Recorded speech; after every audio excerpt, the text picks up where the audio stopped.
Good afternoon students 7वीं class के social science subject में हम चौथा अध्याय करेंगे। अध्याय है मुगल साम्राज्य।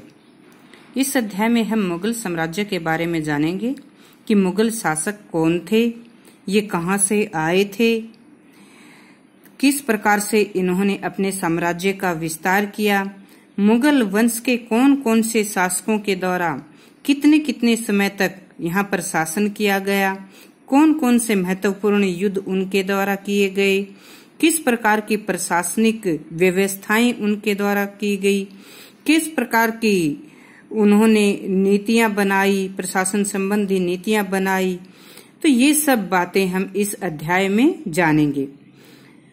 तो बच्चों, हम ये तो जानते हैं कि भारत एक बहुत बड़ा जैसे उपमहाद्वीप है और भारत जैसे विशाल देश में जहाँ पर अलग अलग संस्कृतियों के, अलग अलग धर्मों के, अलग अलग भाषाओं के लोग रहते हैं, तो इस पूरे देश पर एक ही शासन के अधीन करना, इस पूरे देश पर एक ही राजा का शासन स्थापित होना बहुत ही कठिन कार्य था।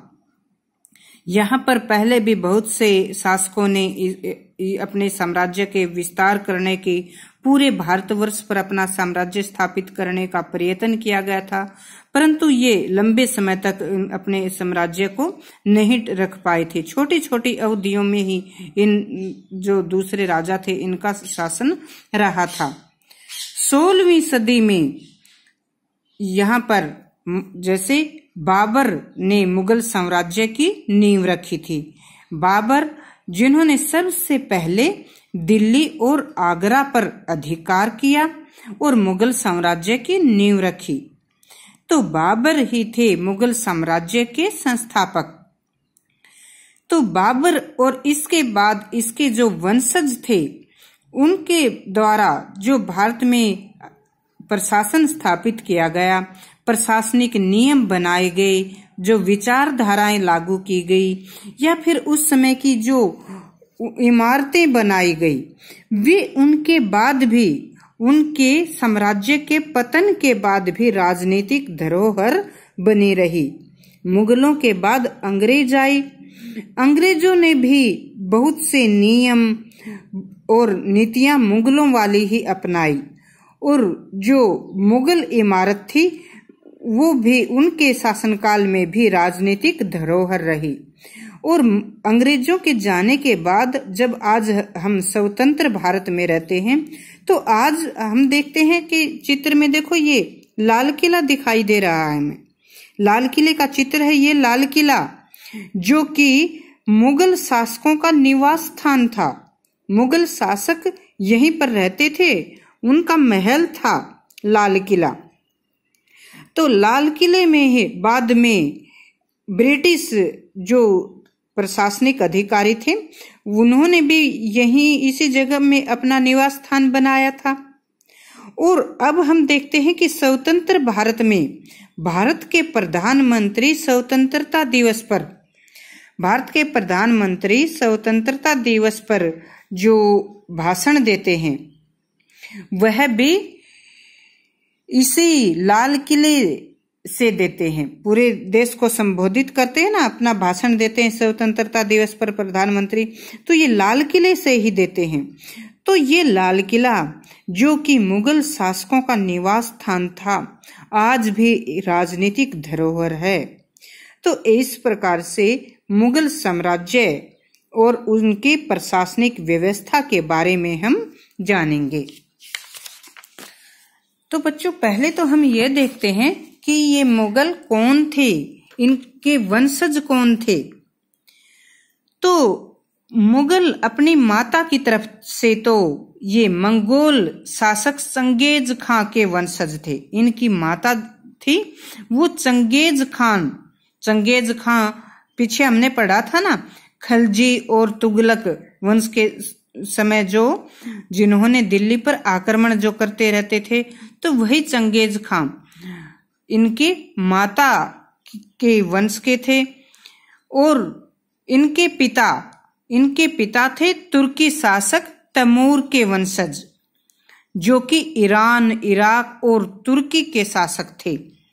तो इनके पिता तैमूर के वंशज थे और इनकी माता मंगोल शासक चंगेज खान की वंशज थी।